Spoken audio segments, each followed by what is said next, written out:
শুধুমাত্র পশ্চিমবঙ্গে মাননীয় মুখ্যমন্ত্রী নিজের ভোট ব্যাংকের স্বার্থে পশ্চিমবঙ্গের ডেমোগ্রাফিকে পরিবর্তন করার জন্য এই প্রচেষ্টা চালিয়ে যাচ্ছেন। এই সীমান্তে জমি দিচ্ছেন না। ওনার উদ্দেশ্য বাংলাদেশ থেকে এসে মুসলিম অনুপ্রবেশকারীরা তারা এখানে আসুক, ওনার ভোট ব্যাংক বাড়াক, ওনার শেখ শাহজাহান, ওনার শেখ সুফিয়ান, ওনার আরও জাহাঙ্গীর থেকে শুরু করে এরা যারা আছে পাড়ায় পাড়ায় জাহাঙ্গীর হোক, দুয়ারে জাহাঙ্গীর প্রকল্প, দুয়ারে শেখ শাহজাহান প্রকল্প উনি সফল করতে চাইছেন। পাক নাগরিকদের দেশ ছাড়া করতে পথে প্রতিবাদে বিজেপি। নমস্কার বন্ধুরা, আমার নাম ধ্রুবজ্যোতি সরকার।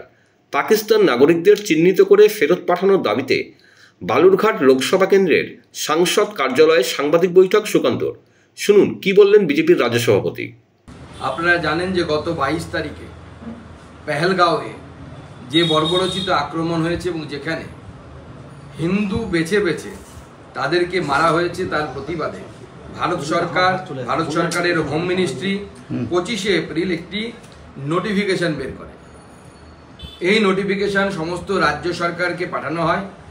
এই নোটিফিকেশনের মূল বক্তব্য ছিল যে এই 22শে এপ্রিল যে ঘটনা ঘটেছে, বর্বরোচিত আক্রমণ ঘটেছে, তার পরিপ্রেক্ষিতে পাকিস্তানের নাগরিক যারা ভারতবর্ষের মধ্যে আছেন তাদেরকে ফেরত পাঠানোর জন্য বলা হয়।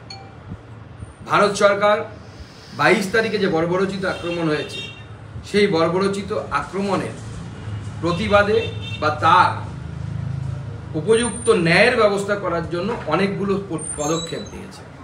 তার মধ্যে অন্যতম একটি হচ্ছে সিন্ধু জল চুক্তি বাতিল করা, যা ভারতের প্রথম প্রধানমন্ত্রী জওয়াহরলাল নেহরুর সময় স্বাক্ষরিত হয়েছিল।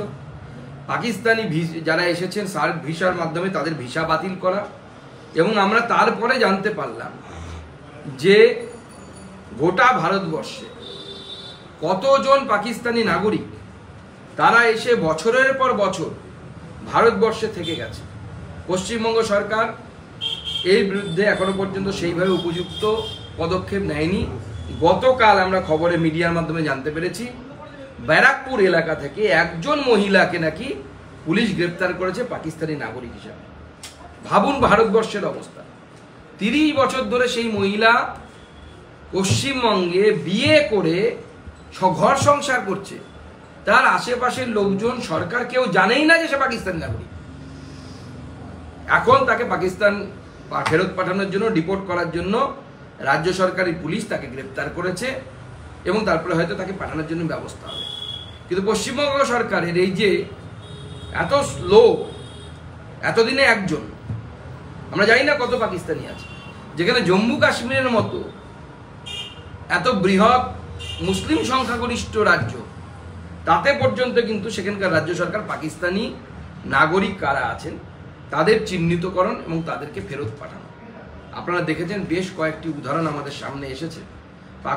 পাকিস্তানি নাগরিক, তার বিয়ে হয়েছে পাকিস্তানে, সেই মহিলা জম্মু কাশ্মীরের মহিলা, সে তার ছেলে মেয়ে 5 ছেলে মেয়ে নিয়ে ভারতবর্ষে থেকে গেছে, অথচ তার স্বামী পাকিস্তানি।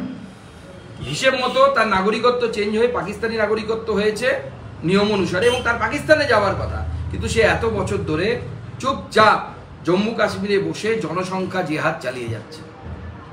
জনসংখ্যা বাড়িয়ে যাচ্ছে, 5টা 6টা করে ছেলে মেয়ে নিয়েছে, তারা আবার বিয়ে থা করেছে, তাদের ছেলে মেয়ে হয়েছে, এবং তারা পশ্চিমবঙ্গ এই ভারত সরকারের সমস্ত সুযোগ সুবিধে, ভোটার কার্ড, আধার কার্ড, বিনা পয়সায় চাল, সমস্ত সুযোগ সুবিধে ভারত সরকারের আপনার আমার ট্যাক্সের টাকা, তাদের টাকা এই পাকিস্তানিরা বছরের পর বছর প্রতিপালিত হচ্ছে।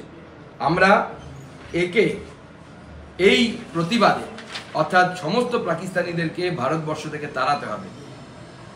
খোঁজো এবং ধরো এবং তারপরে ফেরত পাঠাও, এই 3টে আমাদের দাবি।